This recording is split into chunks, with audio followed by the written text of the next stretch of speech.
Kajian Tahdzibul Akhlak masih penyakit hati yang ke-12 al-ghurur,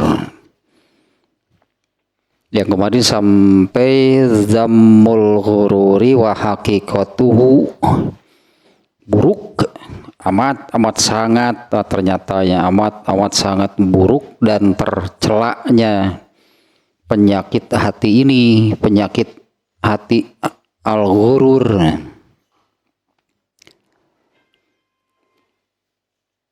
Berdasarkan ayatnya surat Luqman ayat 33, kemudian surat Al-Hadid ayat 13 sampai 15. Kemudian satu hadis, cukup dengan hadis ini benar nih ya, yang kena oleh penyakit hati al-ghurur itu menjadi orang paling dungu sedunia, ahmak gitu ya, orang paling dungu sedunia nih kalau sudah kena al-ghurur, menjadi orang yang demikian. Nah, di mana definisinya nih ya, definisinya al-ghurur itu sukunun nafsi ilama yuwafiqul hawa wa yamilu ilaihi taba'u an syubhatin wa khoda'ati minasyaiton. Nah, kurang lebih seperti inilah nih ya,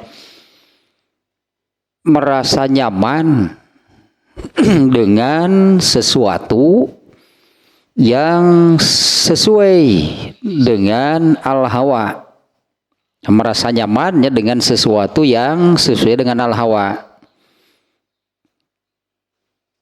Padahal gitulah, padahal itu adalah kegelapan dan tipuan setan. Nah, merasa nyaman dengan hal yang demikian, itulah ghurur gitu ya. Ini adanya di dalam hati tentunya ya. Perasaan nyaman gitu, nikmat dengan sesuatu yang landasannya al-hawa.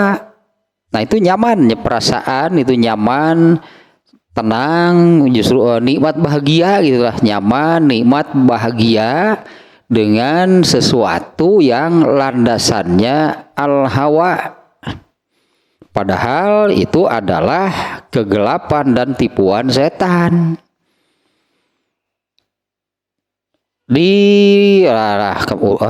Sudah atau belumnya saya ini nih penyakit hati nomor berapa, ke-8 itu, ke-7 kalau nggak salah, ittiba'ul hawa itunya, mengikuti al-hawa.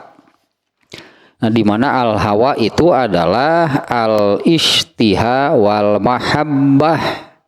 Al-hawa itu al-ishtiha wal mahabbah, yang jenggaresep. Nah, dalam ini nih ya, yang saya ingat nih di dalam pembahasan atau penyakit hati nomor ini dalam pembahasan penyakit hati nomor berapa nih? Sebentar nih ya.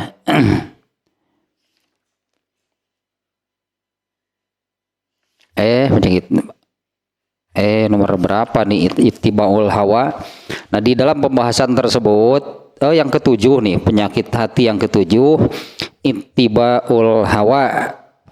Nah, al-hawa itu adalah ma ahabbahu washtahahu, atau kalau kita ambil masdarnya sebutnya al-ishtiha wal mahabbah.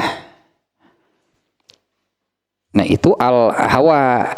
Nah, di mana sebetulnya kalau tadinya di definisi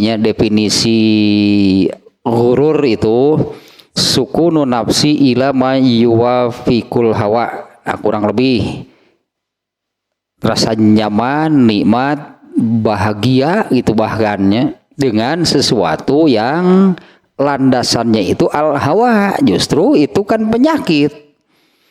ittibaul hawa, ya yes, artinya merasa nyaman itu bahagia dengan sesuatu yang sesuai dengan kahayang jeung karesepna. Nah, padahal hanya ada dua,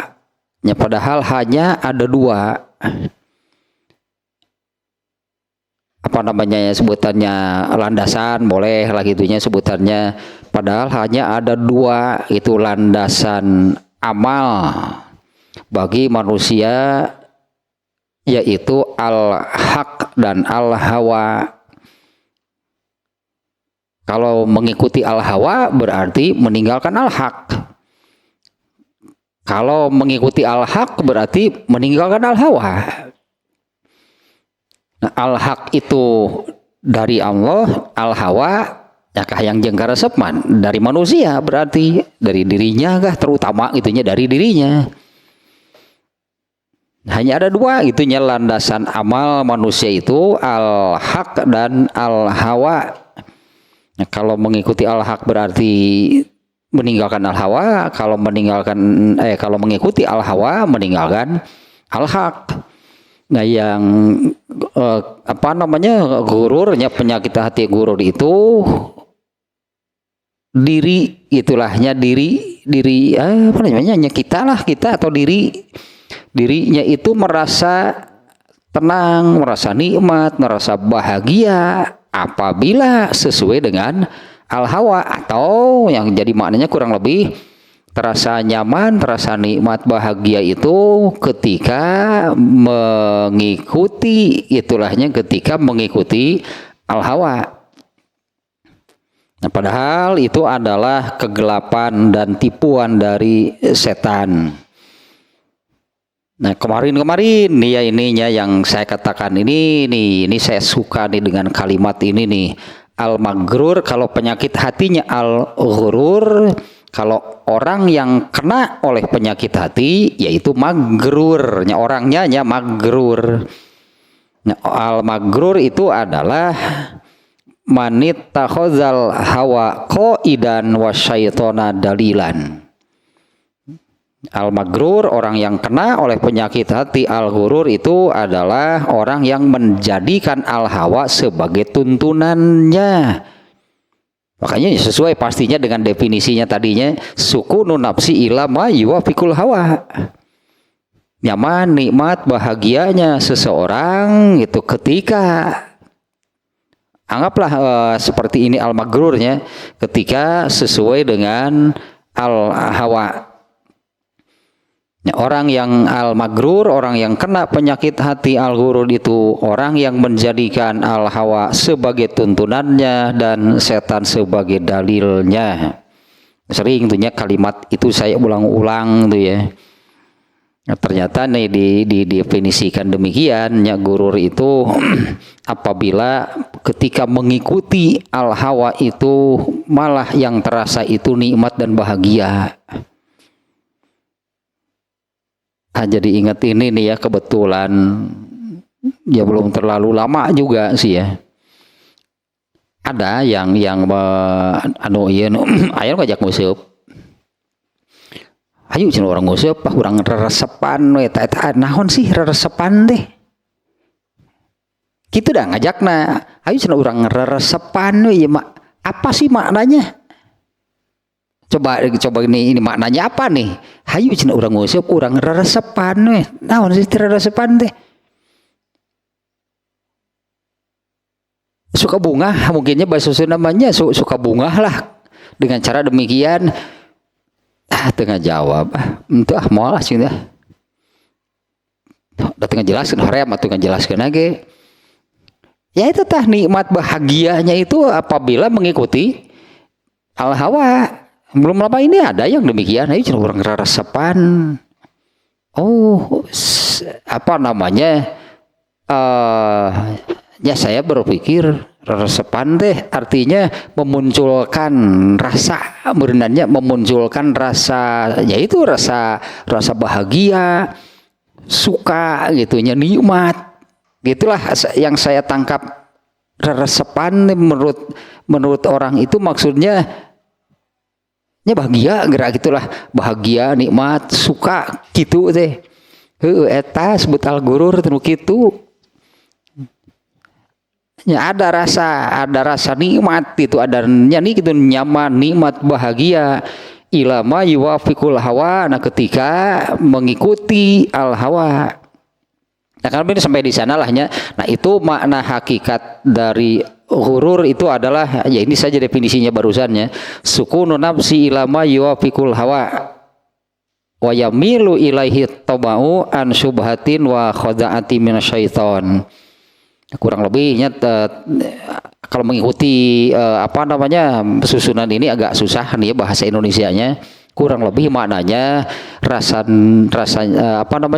nyaman, rasa nikmat, bahagia dengan sesuatu yang namanya sesuai dengan al hawa. Nah kalau disebut al-magrur tadi, orang yang menjadikan al-hawa sebagai tuntunannya. Nah ketika mengikuti tuntunan al-hawa itu malah bahagia yang terasa. Ittakhadzal hawa qaidan, menjadikan al-hawa sebagai tuntunannya. Nah ketika mengikuti tuntunan al-hawa itu, ini yang terasa ya nikmat, bahagia, nyaman, itu kena berarti oleh al-ghurur. Wasyaitona dalilan, ya di sini juga wa khada'atin minasyaiton, yaitu itu adalah tipuan setan itu pasti. Nah kemarinnya lah ulasan sedikit barusan tanya zammul ghurur, tercelanya sudah sangat jelasnya berdasarkan surat Luqman 33, Al-Hadid ayat 13-15, kemudian hadis yang menerangkan orang paling dungu sedunia itu adalah orang yang mengikuti al-hawa. Magrur berarti orang yang menjadikan al-hawa sebagai tuntunannya. Ini kalau menurut hadis nih ya, tapi dia berangan-angan gitu, dia berangan-angan dan berharap yang baik tentunya ya, dia berangan-angan, dia berharap banyak dari Allah. Ya orang paling dungu sedunia benar tentu gitu dah. Inilah tercelaknya ghurur gitu ya. Yaitu manittaba'a nafsahu hawaha wa tamanna 'alallahil amaniya. Ya ahmak wal ahmak, ya, orang yang paling dungu itu adalah orang yang mengikutkan dirinya kepada al-hawa, tapi dia berharap banyak dari Allah. Nah sekarang ini judul masih-masihnya di dalam tentang al-ghurur. Sekarang ini adoful mugtarin, apalah bahasa kitanya, macam-macam orang, macam-macam orangnya nih ya, macam-macam orang yang kena oleh al-ghurur. Satu nih ya, kita lihat dulu nih, ada artinya ini macam-macamnya, macam-macam orang yang kena oleh al-ghurur. Satu, ghururul kufar. Yang satu nih ya, gururnya orang-orang kafir. Orang-orang kafir itu kena gurur pasti. Kemudian nih yang kedua nantinya, gururul usati minal muslimin. Gururnya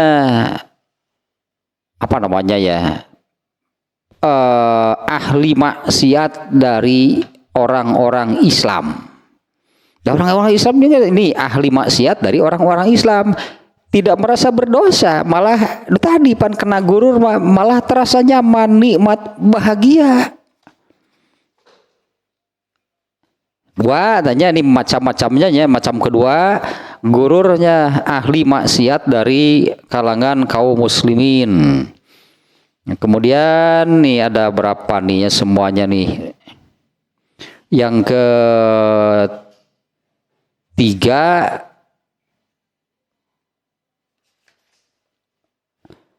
gururu bisilahil aba, yaitu tertipu gururnya, al-gurur karena Gururnya ini karena memiliki leluhur atau silsilah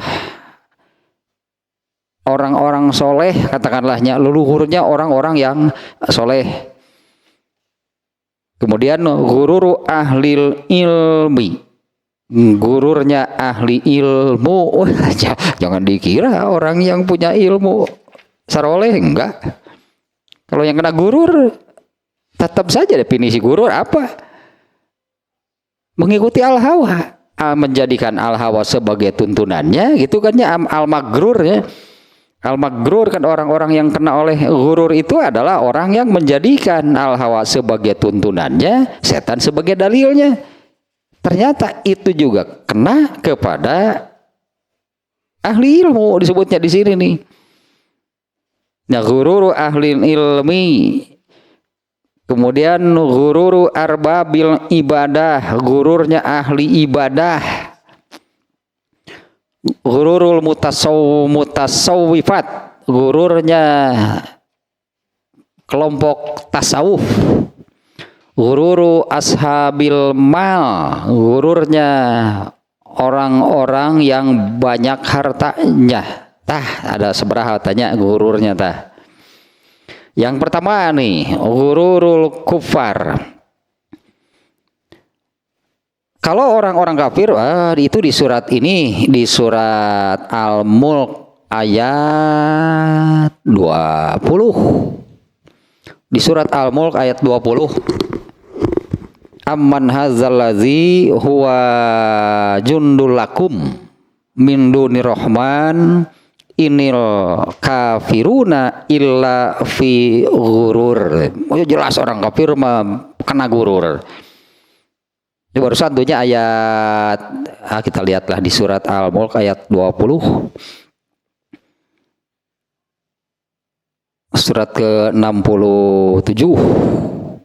Ya, ayat ke-20 nih. Amman hadzal ladzi huwa jundul lakum yansurukum min dunillah min dunir rahman. Ini yang di bagian ujungnya nih, inil kafiruna illa fi gurur.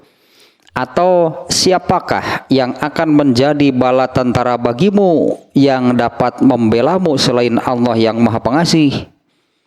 Orang-orang kafir itu hanyalah dalam gurur. Inil kafiruna illa fi gururnya. Kalau orang kafir jelas itulah. Ada orang kafir segala aya ketang penyakit hati nage. Orang kafir mah segala aya penyakit hati nage. Orang yang apa namanya, kalau ini agak ke belakang dulu sedikit, di awal kitab ini, di awal kitab Tahdzibul Akhlak ini, untuk memiliki apa namanya, jadi sebetulnya tahapannya kalau akhlak itu muara terakhir akhlak mah.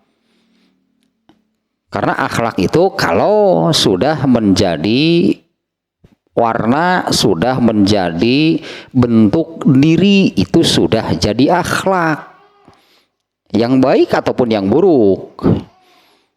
Nah, dalam hal ini nih ya, Tahdzibul Akhlak ini kan targetnya gitunya, tujuannya sebutlah memiliki, bisa mendapatkan, memiliki al-akhlakul karimah. Akhlak itu di mana akhlak itu kalau sudah menjadi bentuk, sudah menjadi warna. Kalau al-akhlakul karimah artinya bentuknya, warnanya, warna seseorang itu yang baik. Dan al-akhlakul karimah itu tidak akan apa namanya? Tidak akan ada kalau itu bukan Al-Qur'an. Nah, jadi tahapannya boleh jadi tahapannya ya. Tahapannya adalah apa namanya ya, disebutnya pelajari dulu itu Al-Qur'annya. Intinya demikian ya, pelajari Al-Qur'annya, kemudian Biasakan, berarti biasakan dengan Al-Quran itu sampai menjadi biasa, sampai menjadi warna, sampai menjadi bentuk dirinya. Nah, itu kalau sudah biasa menjadi bentuk atau warna dirinya, itulah akhlakul karimah. Jadi harus ini dulu, berarti Al-Qur'annya dulu. Kalau dalam bahasa Arab disebutnya adab. Ya, adabnya adab Islami itu ya. Tidak mungkin ada orang yang berakhlakul karimah kalau bukan adab Islami. Adab Islami ini artinya apa yang diajarkan, apa yang ada di dalam agama Islam. Nah, di awalnya di awal ini nih, di awal kitab ini, nah Allah menyebut di surat Yunus ayat 57, ya Allah menyebutkan boleh disebut fungsi Al-Quran. Fungsi Al-Quran. Ya, fungsi Al-Quran itu adalah itu di surat Yunus 27 itu satu mau'izoh. Mau'izoh itu adalah tuntunan yang benar. Mau'izoh itu nasihat. Kalau bahasa kita suka diartikan nasihat. Mau'izoh itu adalah tuntunan yang benar. Kemudian yang kedua, di ayat itu Allah menyebut bahwa Al-Quran itu adalah syifa'un lima fis sudur. Al-Quran itu adalah obat. Jadi fungsi Al-Quran itu adalah obat bagi lima fis sudur, bagi segala sesuatu yang ada di dalam hati atau penyakit hati. Nah, kalau penyakit hati itu apa saja sih gitu kan? Penyakit hati itu apa saja? Justru Quran itu yang menerangkan. Sekaligus obatnya. Nah, artinya ini kalau tanpa Al-Quran di sini kan garis miring Islam itu ya. Al-Quran itu Islam kan. Allah menurunkan Islam itu dengan cara menurunkan Al-Quran. Nah, kalau tidak mempelajari Al-Quran, tidak mempelajari Islamnya, seseorang itu penyakit hatinya saja nggak akan tahu. Penyakit hati itu apa saja gitu kan lahnya. Penyakit hati itu apa saja. Itu Islam yang menerangkan. Dan bagaimana cara mengatasi, mengobatinya, menyembuhkannya? Al-Quran lah, Islam lah, itu sebagai obatnya. Nah, karena yang menerangkan gitu, yang menerangkan penyakit hati itu apa saja, itu di dalam ajaran Islam. Nah, orang kafir mereka ini kan menolak Islam. Mereka tahu nggak penyakit hati apa saja? Ya pasti nggak tahu. Padahal apabila ini boleh di garis bawah ini ya, apabila tidak tahu itunya penyakit hati itu apa saja, teu apal gitu, etana gitu apal penyakit hati teh naon wae, teu apal, pasti aya.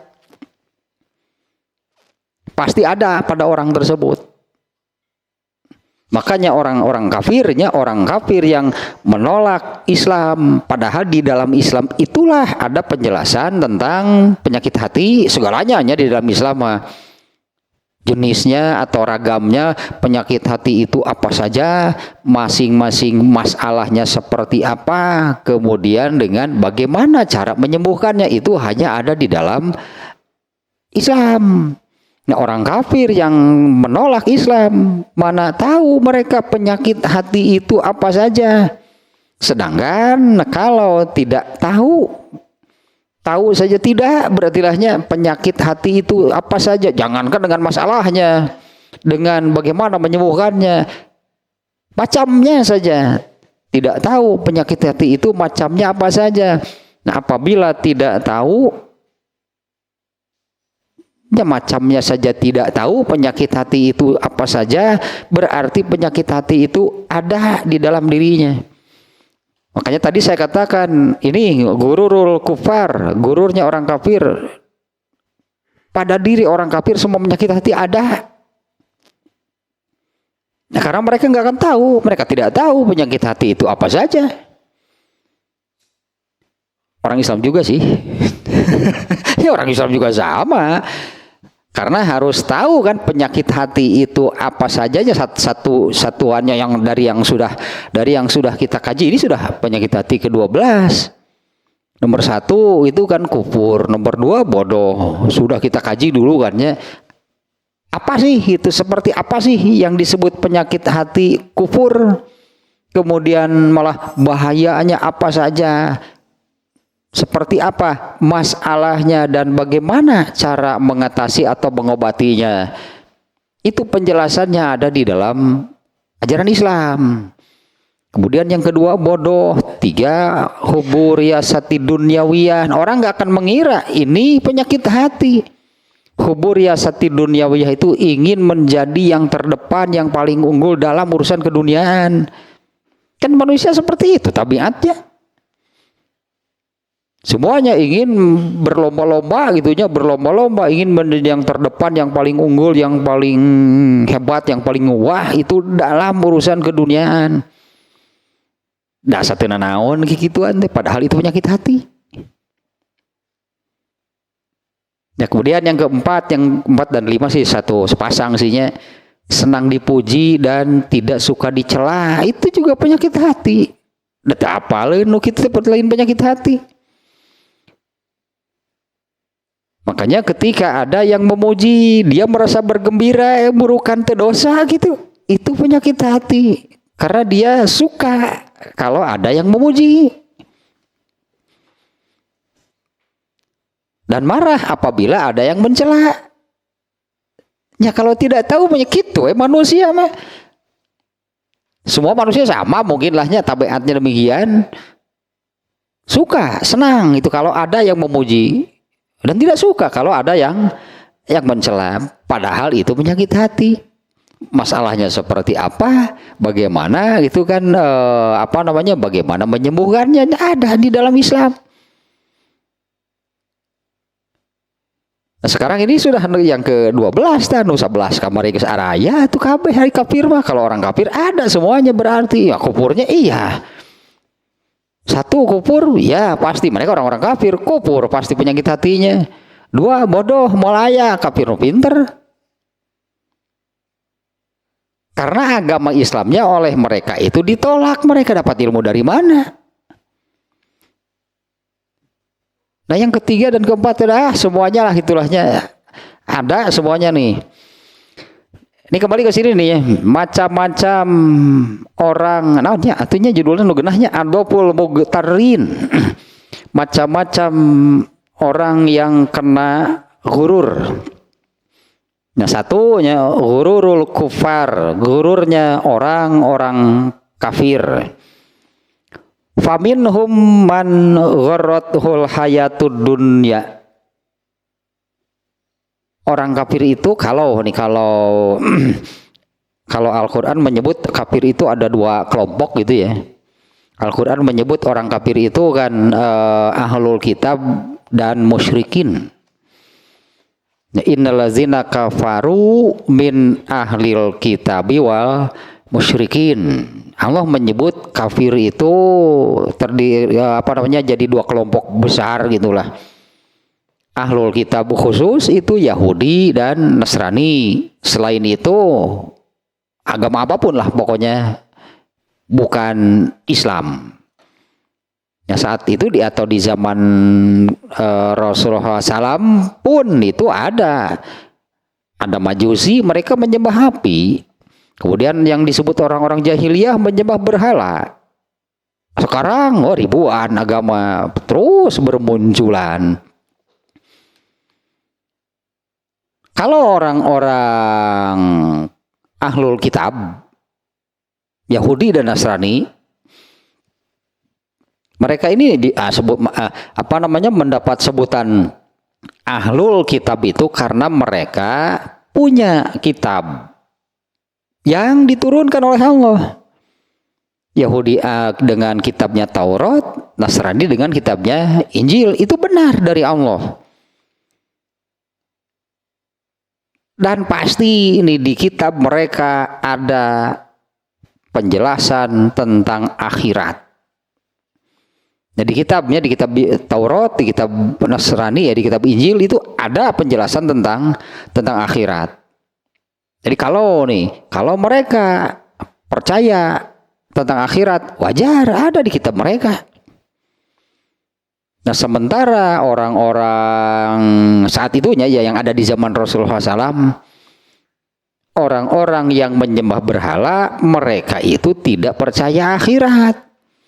Mereka kan Yahudi juga ada sih sebagiannya. Mereka kan yang datang kepada Rasulullah SAW membawa tulang belulang manusia. Lalu dikatakan kepada Rasulullah SAW, apa tulang belulang seperti ini yang kamu katakan manusia itu akan hidup lagi? Mereka tidak percaya manusia itu akan dihidupkan lagi.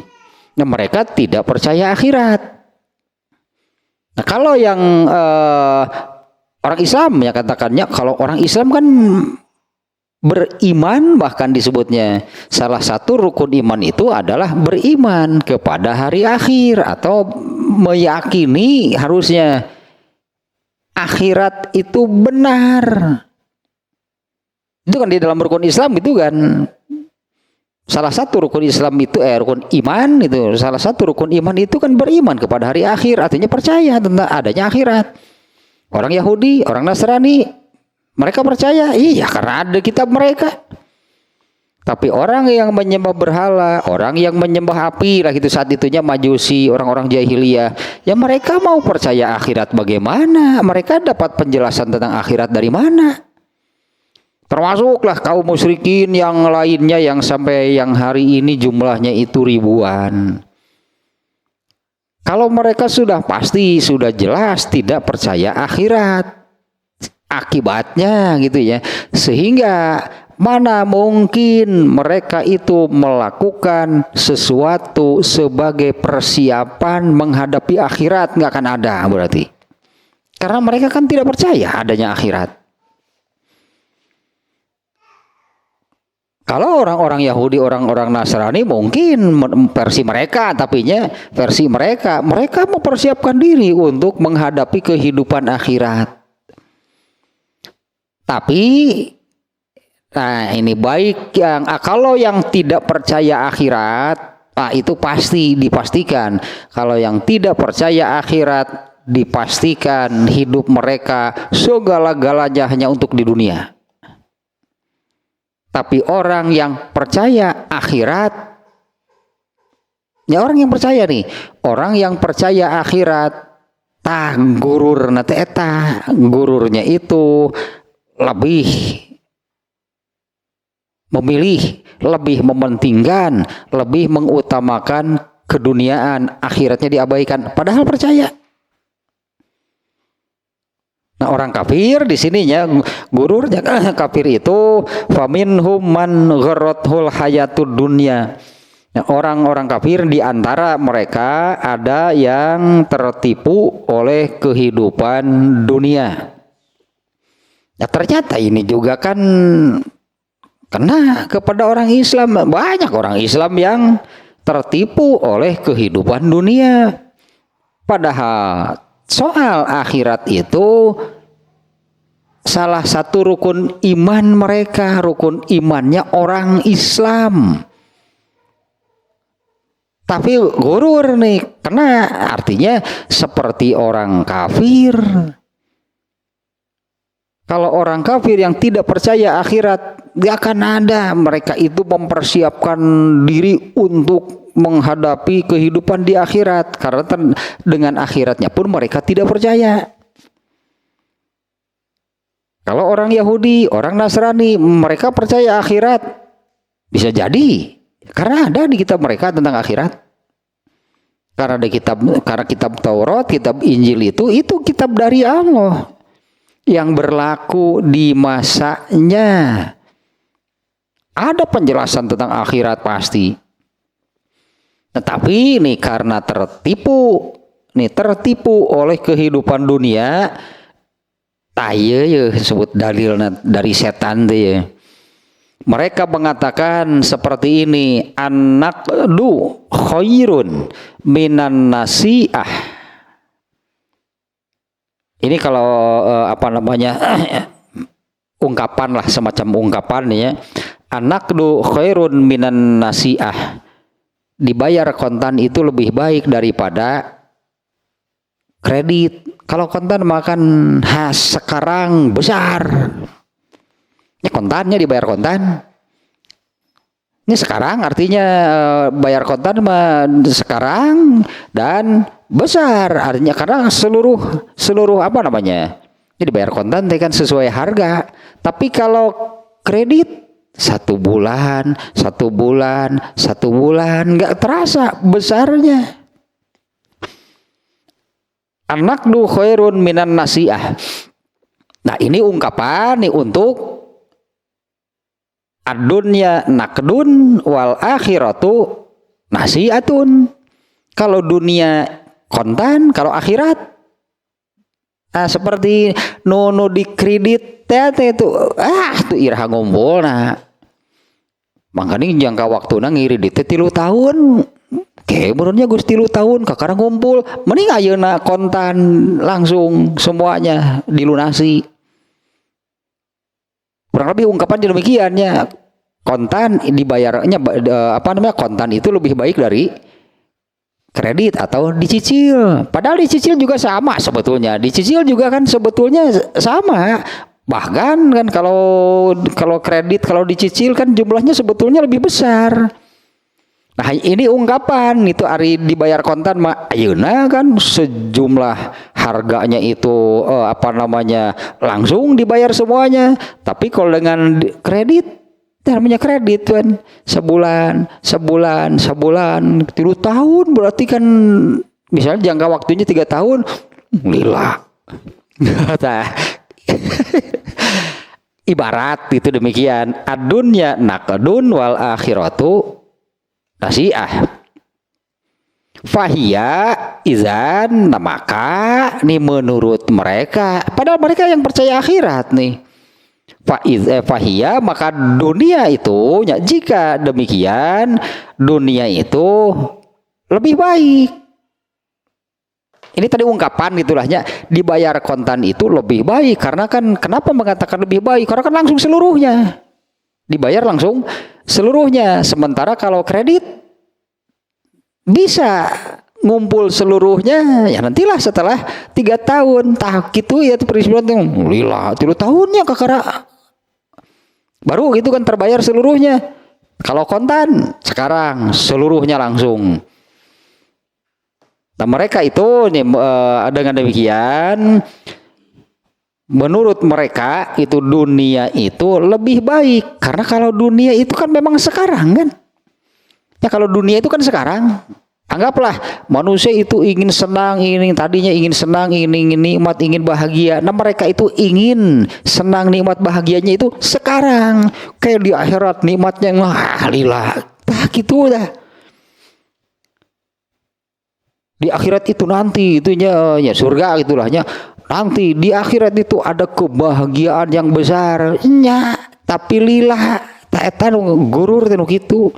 Iya, tapi kapan? Nah ibaratnya makanya tadi perbandingannya atau perumpamaan lah gitunya diungkapkan dengan kalau kontan itu lebih baik daripada kredit atau dicicil. Nah kenapa mengatakan demikian? Kalau kontan kan langsung kan seluruhnya dibayar. Kalau kredit memang akan lunas juga tapi 3 tahun. Tak prinsipnya teh tuh iraha 3 tahun mang. 3 tahunnya kakara kabayar artinya baru terbayar seluruhnya. Ya gitu tanu teh. Nila. Dunia itu lebih baik menurut mereka ya karena kalau dunia kan tadilahnya kenikmatannya, kebahagiaannya, nya dah hayang ayeuna, ingin sekarang. Sementara akhirat ini bagi orang kafirnya bukan tidak percaya, tapi lila keneh atuh eta mah. Ingin sekarang nih, ingin buru-buru gitu. Kalau dibandingkan dengan apa nantinya berikutnya juga ada nih. Ada nggak kebahagiaan di dunia? Ada. Kenikmatan di dunia itu ada nggak? Ada.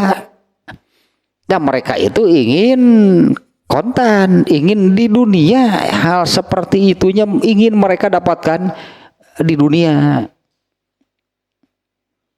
Di akhirat nanti ada kebahagiaan. Ya tapi iraha tah katipun teh kitu. Ya kapan akhirat itu kan nggak jelas sebetulnya, belum jelas waktunya itu kapan. Dengan prinsip seperti tadi, itulah ininya boleh diungkapkan dengan demikian tadi, dibayar kontan itu lebih baik daripada kredit atau dicicil. Memang pada akhirnya akan sama-sama terbayar seluruhnya, tapi kalau kontan kan sekarang dan ya langsunglah seluruhnya terasa seperti besar karena kontan langsung seluruhnya dibayar. Kalau kredit kan apa namanya ada tenor sebetulnya, ada waktu. Padahal kalau dengan cara kredit seperti itu totalnya sebetulnya jadi lebih besar daripada dibayar kontan. Tapi tak eta masalahnya mah lila. Eta nu ieu teh nu ngahalangan nanti amun hayang ayeuna. Maka banyak jadinya. Ini kan gururnya seperti ini.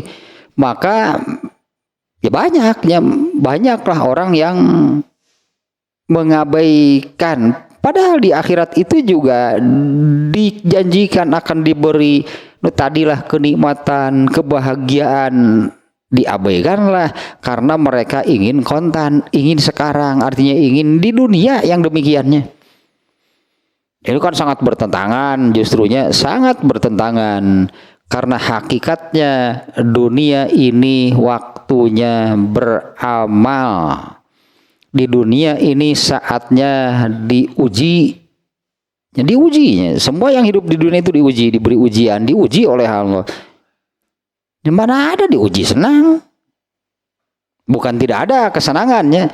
Bukan tidak ada kesenangan, kenikmatan, bahagia di dunia. Bukan tidak ada. Tapi senangnya itu justru kalau yang benar-benar gitunya apa namanya yang tidak kena gurur itu pasti akan lebih mementingkan akhirat. Justru kalau orang yang lebih mementingkan akhirat, senang, bahagia, nikmatnya itu apabila bisa melewati ujian dengan benar. Nikmat teh rasa nanti. Ya kan diujinya di dunia ini kan diuji. Apabila lulus, apabila lolos itu ujian, nanti akan mendapatkan surga. Nah, orang yang yakin, yang apa namanya lebih mementingkan akhirat, kenikmatan di dunianya itu adalah apabila bisa menjalani, mengatasi ujian dengan benar. Tah nikmat begitu teh. Bukan dengan kenikmatan duniawi yang nisbi, yang sementara. Ya itulah karakternya sesuai dengan karakter dunia. Segala-galanya dunia pada gitu. Kalau ini bersifat keduniaan berarti waktunya tidak lama, jumlahnya sedikit, kadarnya rendah. Bukan ada kebahagiaan di dunia ada. Tapi tah hayang eta baiklah gitu, baiklah saeutik ge, baiklah teu lila ge, baiklah kadarnya rendah juga, tapi eta mah kontan kan sekarang. Nungguan akhirat, wah eta nungguan akhirat, lila, tuh iraha atulah kiamat nage iraha. Nah orang kafir pasti demikian. Orang kafir pasti demikian. Bahkan nih tadi orang kafir kan ada duanya.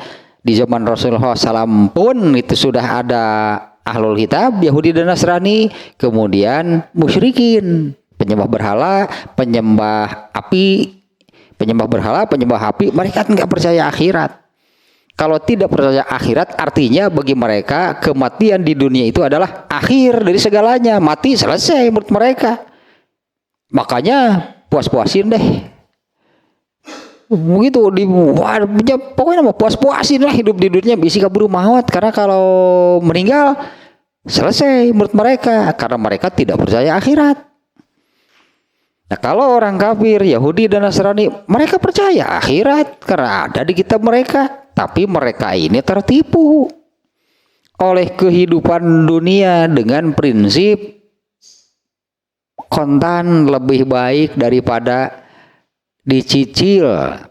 Jadi bahagia, nikmat, senangnya itu ingin dirasakan sekarang di dunia dengan kenikmatan yang bersifat duniawi. Benar ada pada tadi ge. Ayo jadi orang ngusip cenah resep garayu. Oh, eta. Nikmat bereunnya matak nyebut resep ge. Nya nikmat, senang, bahagia, nyamburna gitulah kenikmatan eta we lah. Balik da nikmat teh keur didinya da geus balik beda deui. Artinya benar kenikmatannya hanya sebentar. Kadar kenikmatannya rendah. Ayo cenah urang geus orang resep cenah urang resepan we. Tah eta teh nu kitu tah keduniaan teh ada nikmat, iya dirasakan nikmat. Nikmat bahagia, tapi kan hanya saat itu, kadarnya juga rendah. Apalagi pan balik tak supa angin tuluy gering. Mana nikmatnya? Artinya hanya sesaat kan, bergantilah dengan nyelengit dan nyeri awak. Nya beuteung nyelengit nyeri awak tuluy gering. Nah, nikmat teh kieu geuningan. Nikmat itu benar mungkin nya karena resep tadi, iya itu resep nikmat bahagia. Begitu selesai acaranya ya selesailah kenikmatannya. Tapi kenikmatan yang hakiki di dunia nih ya, kenikmatan hakiki di dunia menurut tadi sebetulnya apabila bisa menjalani melalui ujian, karena di dunia ini waktunya ujian. Bisa menjalani dan melalui ujian dengan benar. Eta nikmat mah, dan itu nikmatnya bukan hanya sesaat, akan terus. Nikmatnya itu akan terus, bahkan ya sampai nanti. Nikmat yang sesungguhnya yaitu setelah di akhirat.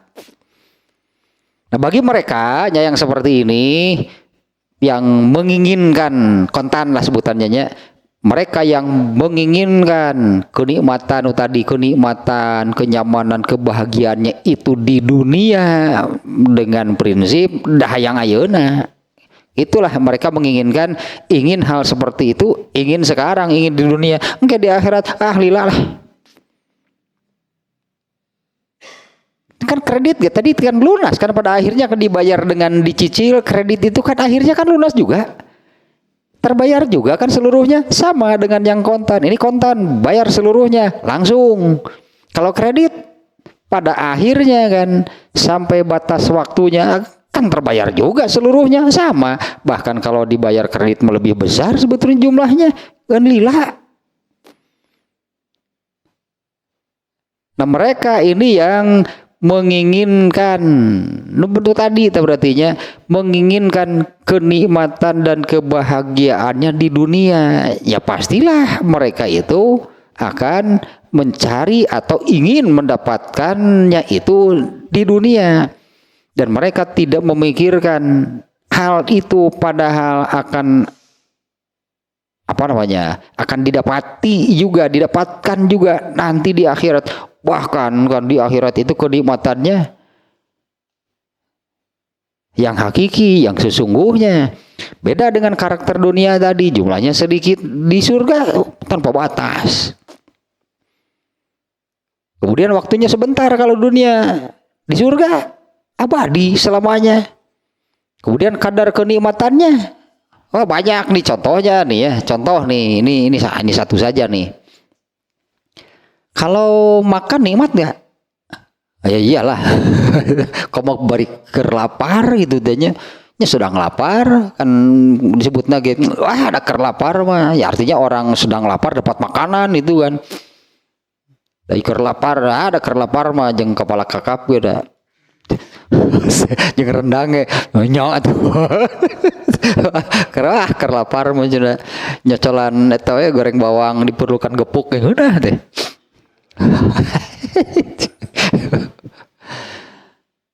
Seperti apa sih nikmatnya makan? Oh, terasa nikmatnya makan, nikmat nggak? Nikmat, apalagi ya yang sedang lapar, mungkin juga lauk pauknya itu yang favorit, atau apalah pokoknya mah nikmatnya. Tapi berapa lama nikmatnya? Hanya sebentar. Mungkin habis satu piring, wah masih mau nih nambah lagi. Masih mau nih nambah lagi. Mau sampai kapan? Mau berapa banyak? Sedikit terbatas.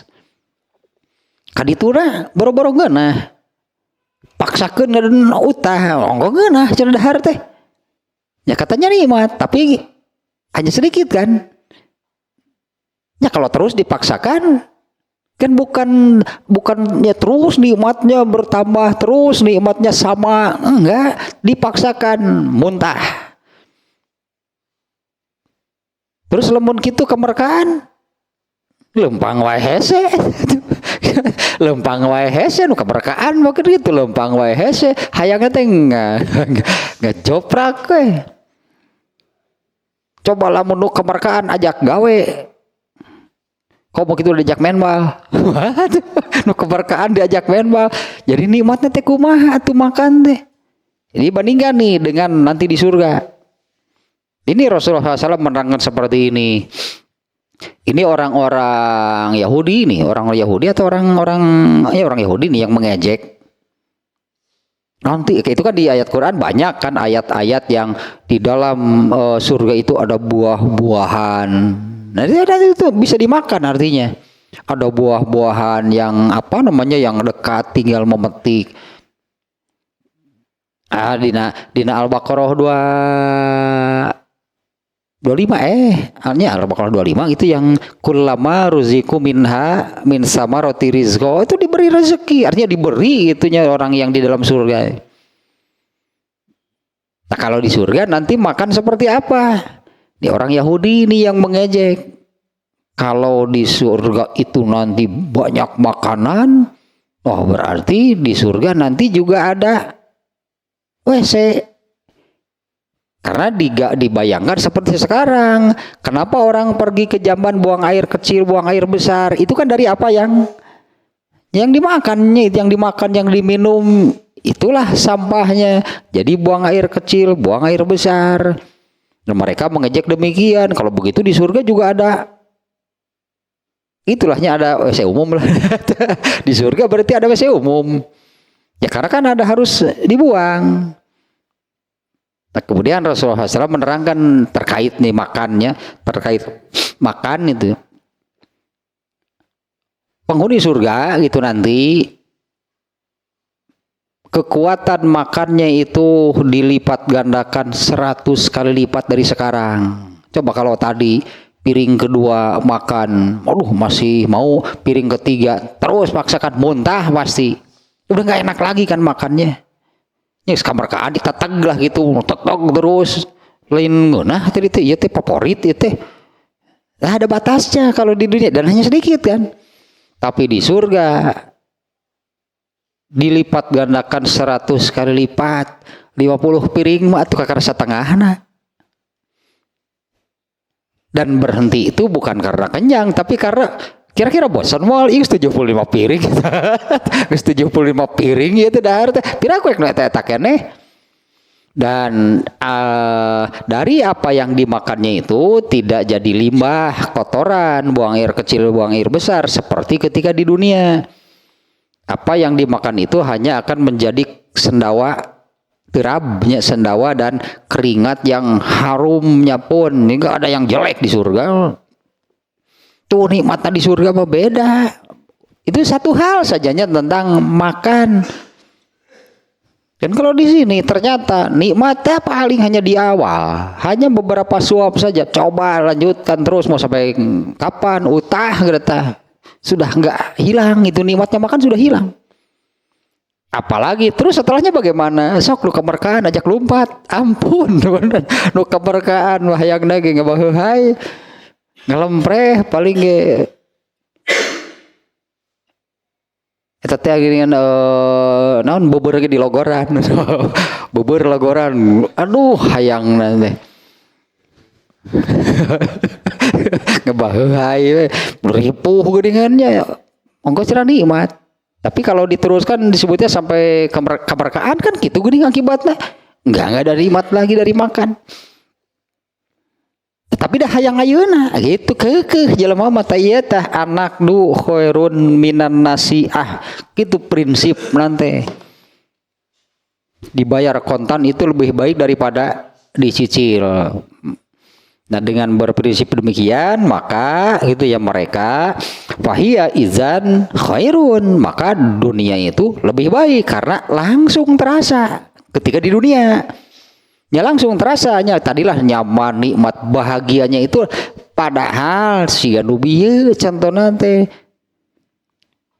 dalam kondisi lapar kemudian lauk pauknya favorit wah pasti nikmatnya lah, tapi kan tidak lama kadar nikmatnya juga sedikit rendah itu kadar nikmatnya.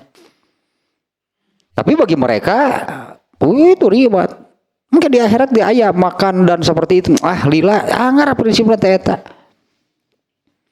Padahal itu hadisnya tadi menerangkan apa yang dimakan gak ada jadi limbah kalau di surga nanti.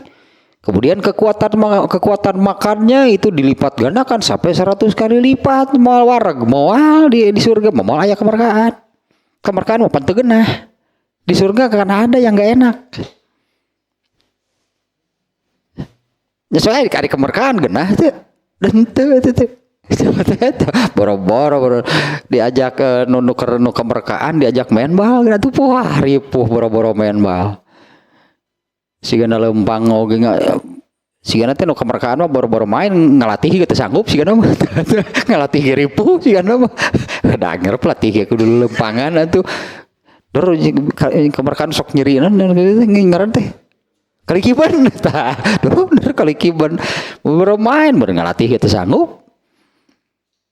Kemudian satu tadilah ibaratnya orang kafir berprinsip demikian, dunia ini nyata sekarang lah gitu terasa nikmatnya sekarang, akhirat entah kapan. Kemudian yang kedua nih ya, al yakinu khairun minasyak minasyaknya al yakinu khairun minasyak. Ya memang mereka ragu sih terhadap akhiratnya. Kalau dunia kan nampak, dunia kan yakin. Ya kalau yang nampak berarti yakin ya. Ya biarlah pokoknya semua misalnya soal makan yakin terasa sekarang. Kalau akhirat nah karena mereka ragu dengan akhiratnya. Ya tentulah yang yakin adalah apa yang nampak, apa yang terlihat, apa yang terdengar, apa yang terasa sekarang itu kan yakin. Dan mereka ragu gitu tentang akhiratnya. Ya pastilah mending ayeuna nu yakin. Al yakinu ini prinsip mereka, tapi ini nantinya ini salah nih ya yang seperti ini ya. Al yakinu khairun minasyakki walazatud dunya yakinun walazatul akhirati syakkun. Ini prinsip mereka seperti ini. Kelezatan, kenikmatan dunia itu yakin. Ya yakin ya karena tadi kan terasa sekarang. Gerhaus gitu teh meuli cendol tuh kan ayeuna tuh karasa nikmat nah.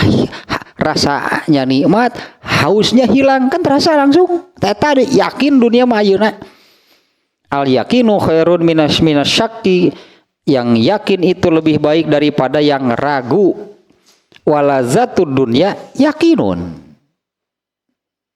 kenikmatan dunia itu yakin. Walazatul akhirati syakkun, sementara kenikmatan akhirat itu ragu. Ini pantas nih ya kalau nih tentang akhirat, pantas nih kalau tentang akhirat Allah menyebutkan kurang lebih seperti ini ya. Allah menyebutkan kamu harus sampai berarti kamu harus sampai kepada yakin tentang akhirat mah. Untuk itu makanya wae tak kudunya teh, dadunya anu yakin mah. Ini seringnya bukan sering sih, beberapa kali memang kebetulannya ada kaitan. Itu di surat Al-Baqarah dan di surat Luqman yang di awal, wabil akhiratihum yuqinun, harus sampai yakin dengan akhirat. Padahal belum, gitu kan? Padahal belum. Kalau dunia disebut yakin itu karena memang nampak, artinya terlihat, terdengar, terasa sekarang. Kalau akhirat ya belum. Tapi Allah menuntut wabil akhiratihum yuqinun, dan dengan akhirat, terhadap akhirat mereka yakin. Itu ayatnya di Al-Baqarah masih awal kan ya. Awalnya teh waladzina yu'minuna bima unzila ilaika wa ma unzila min qablik wa bil akhiratihum, harus yakin terhadap akhiratnya. Kalau tidak tak kieu akibatna tah. Ya, kalau tidak yakin dengan akhirat ya seperti inilah. Kalau tidak yakin, ya kalau tidak yakin dengan akhirat, kalau tidak yakin kata lainnya apa?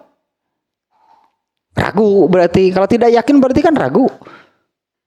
Kalau ragu tentang akhirat, akan beralih kepada yang lain, yang yakin dunia berarti.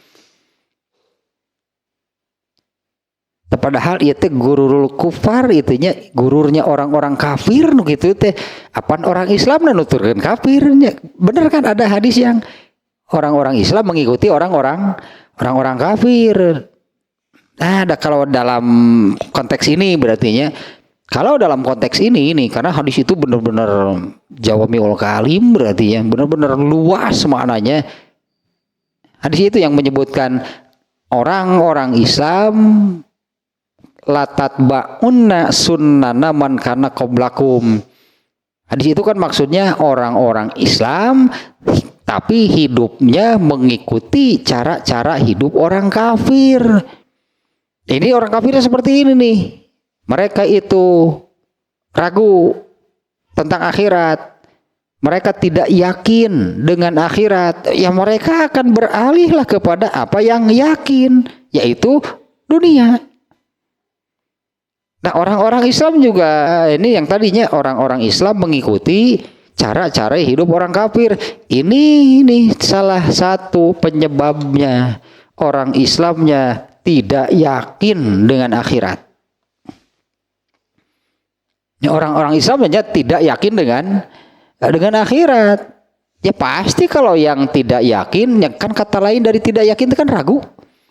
Pasti mereka akan meninggalkan yang ragu, ambil yang yakin, dunia yang yakin. Dan tadi teh resep jeung resepan teh, ya kan mah yakin kan dunia itu mah. Terasa langsung kan, terasa gitu ketika di dunia. Nah, ini prinsipnya mereka al yakinu khairun minasyakki. Yang yakin itu lebih baik dari yang ragu. Nah, karena memangnya mereka ini orang-orang yang ragu dengan akhirat. Ya iyalah, pasti demikian. Walazatul dunya yakinun, nah kenikmatan dunia itu yakin. Walazatul akhirati syakun, sementara kenikmatan akhirat itu ragu. Fala natrukul yakina bisyak. Ya pasti seperti ini jadinya. Kami tidak akan meninggalkan yang yakin demi yang ragu. Kami tidak akan meninggalkan yang yakin demi yang ragu. Makanya yang tadi ternyata kan ayat eta teh geuningan makna teh dalam wabil akhiratihum yuqinun, selama belum sampai kepada yakin tentang akhirat, hese berarti tah untuk serius memperjuangkan akhirat. Ya selama tidak yakinnya dengan akhirat seperti yang disebutkan di ayat tadi, pasti akan lebih kepada keduniaan. Ya nu yakin nanti. Nah, orang-orang Islam yang mengikuti orang-orang kafir itu, ini salah satunya demikian. Salah satunya demikiannya dalam konteks ini ya. Yakin berarti orang Islam tapi tidak yakin dengan akhirat. Kan tidak yakin itu kata lainnya ragu. Orang Islam tapi ragu. Ari ditanya, kalau ditanya sih iya pasti saya menjawab percaya adanya akhirat, percaya, yakin, oh yakin, nya hari ngomong lama. Ya, pastilah demikian ya kalau orang Islam nih kalau ketika ditanya, pasti demikian jawabnya. Yakin nggak surga itu ada? Oh yakin. Yakin nggak neraka itu ada? Yakin. Tak praktekna. Makanya Rasulullah mengikuti bahasanya yatbauna sunnanaman, karena mengikuti cara hidup orang kafir. Dari ngomong nama teh siga kafir.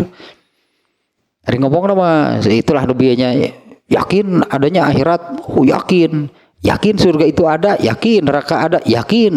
Hari ngomong nama. Tapi kan hidupnya mengikuti cara-cara hidup orang kafir. Seperti apa? Nah mereka itu prinsipnya seperti ini. Al yakinu khairun minasyaki, lazatud dunya yakinun walazatul akhirati syakun. Kenikmatan dunia itu yakin, kenikmatan akhirat itu ragu. Fala natrukul yakina bisyak, maka kami tidak akan meninggalkan yang yakin untuk yang ragu. Bener ari prinsipna ulah ninggalkan yakin. Bener gitu nama. Maka kami tidak akan meninggalkan yang yakin demi atau untuknya demi kami tidak akan meninggalkan yang yakin untuk yang ragu. Wa hazihi aqisatun fasidatun tusbihu kiasa iblis. Kan da setan dalilna ari nu gurur mah da. Ini perumpamaan atau kiasi bahasa Arabnya. Ini perumpamaan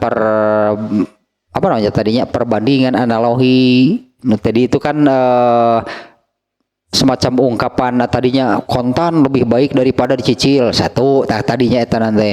Yang kedua yang yakin itu yang yakin itu lebih baik daripada yang ragu.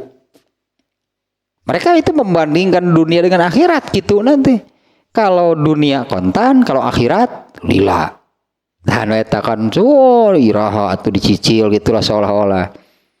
Kemudian kalau dunia yakin, terlihat sekarang, terdengar sekarang, terasa sekarang, itu dunia yakin. Akhirat ragu mereka.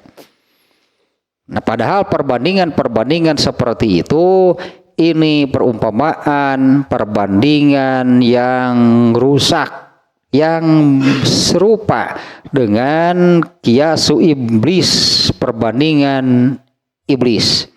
Nah di mana ini iblis? Ini di surat Al-A'raf ya, di mana iblis nih dia membuat perbandingan sendiri. Makanya serupa gitu dengan perbandingan perumpamaan yang dibuat oleh iblis. Di dalam ayat surat Al-A'raf ayat 12, yaitu ini kisah terkenal, ini iblis yang menolak iblis yang menolak untuk sujud kepada Adam.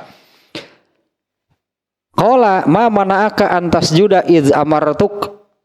Allah berfirman, apa yang menghalangimu wahai iblisnya, ini iblis yang ditanya nih, apa yang menghalangimu untuk sujud iz amartuka ketika aku memerintahkan kamu?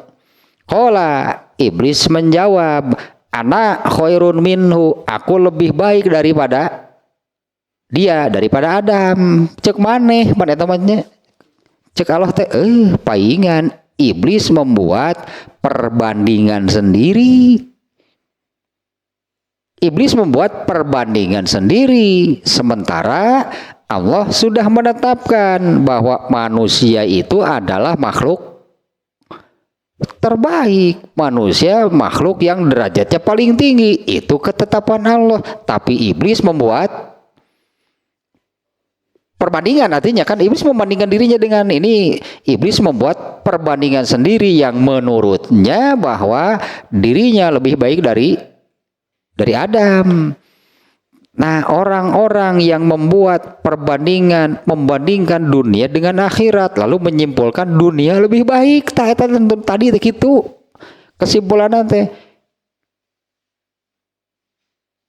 Membandingkan dunia dengan akhirat, tapi dunia lebih baik. Seperti apa lebih baiknya? Kontan dunia mah sekarang terasa.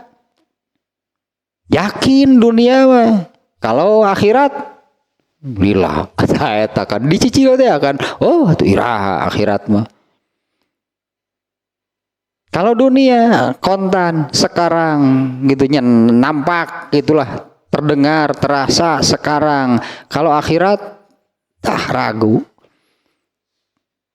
Eta benang merah lagi ya, di sini disebut orang yang seperti itu, mereka membuat perbandingan yang di sini pasti rusak. Perbandingan yang rusak, perbandingan yang salah. Mereka membandingkan dunia dengan akhirat dan menyimpulkan dunia lebih baik. Ini seperti iblis yang dulu mengatakan, membandingkan dirinya dengan Adam, dan iblis menyimpulkan dirinya lebih baik. Padahal itu kan Allah sudah menetapkan bahwa manusia itu sebagai makhluk terbaik. Iblis merasa dirinya lebih baik dari Adam. Artinya iblis membandingkan dirinya dengan Adam. Lalu hasilnya dirinya lebih baik, saya lebih baik. Kata iblis, itu perbandingan yang rusak, yang salah. Jadi benang merahnya nih, orang yang berprinsip membandingkan dunia dengan akhirat, hasilnya kesimpulannya apa? Dunia lebih baik.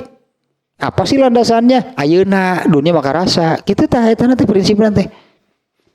Sekarang dunia mah jelas kenikmatannya terasa.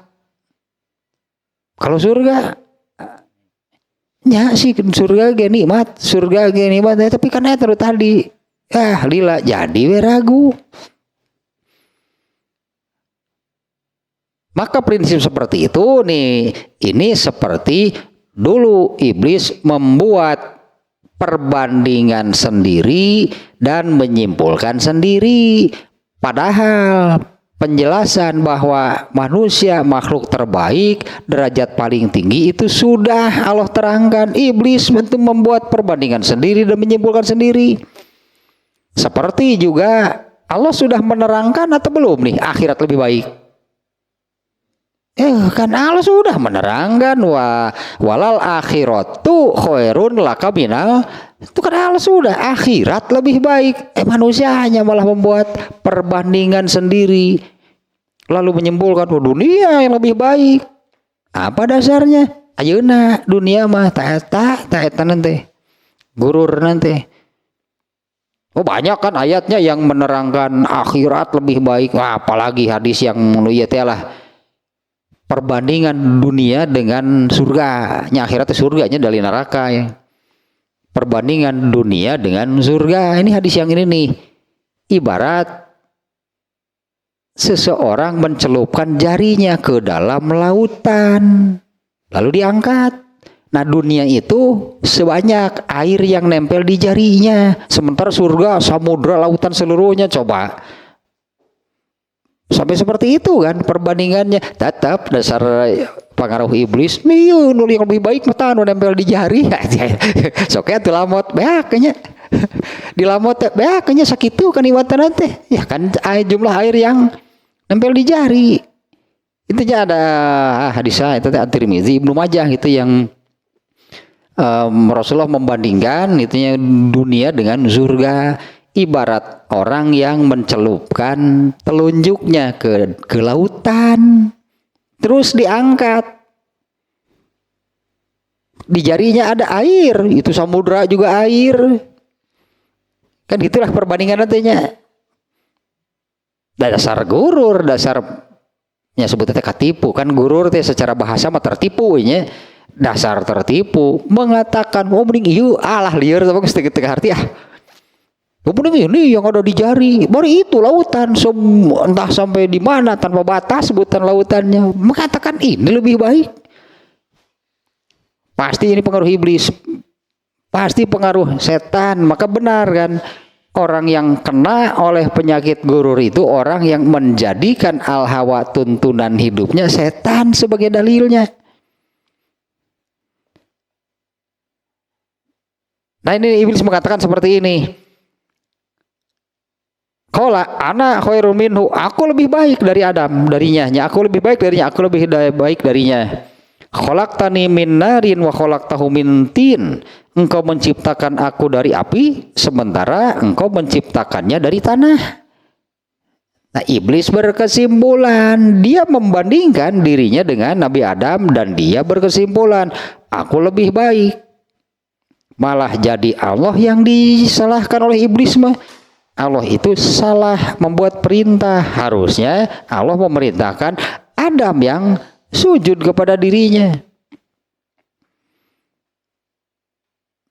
Masalah kalian hal itu doa hiji gitu. Ini cukup panjang nantinya gururnya kufar. Ini cukup panjang nih.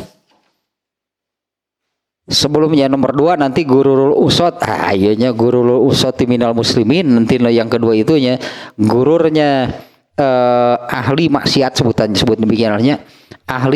Gururnya ahli maksiat dari kalangan orang-orang Islam. Tapi ini cukup panjang nih pembahasan ini ya gururul kufar. Yang barusan juga sudah yang barusannya penjelasan sampai di sana. Jauh sudahlah kalau orang kafir sebutnya orang kafir gak usah kita bicarakan. Ini ternyata orang Islam juga ada yang seperti itu. Orang Islam itu juga banyak, bukan ada lagi lah. Orang Islam itu banyak yang seperti itu. Karena Rasulullah sudah menyabdakan tadi bahwa orang-orang Islam itu banyak yang hidupnya mengikuti cara hidup orang kafir. Cara hidup orang kafir bagaimana? Dunia bagi mereka, karena mereka terhadap akhiratnya mereka ragu. Nah orang Islam jadi karena itu. Iya tuh yakin mah nampo nya dusnya gitu ngan etate air yang nempel di jari, sementara surga itu samudra lautan seluruhnya. Nah, teruslah masih panjangnya yang ini nih sekali lagi nya ini gururul kufar di masih panjang, tapi kita tidak ke kafirnya lah. Ini kalau lebih ditujukan kepada karena orang Islam pun banyak yang seperti ini.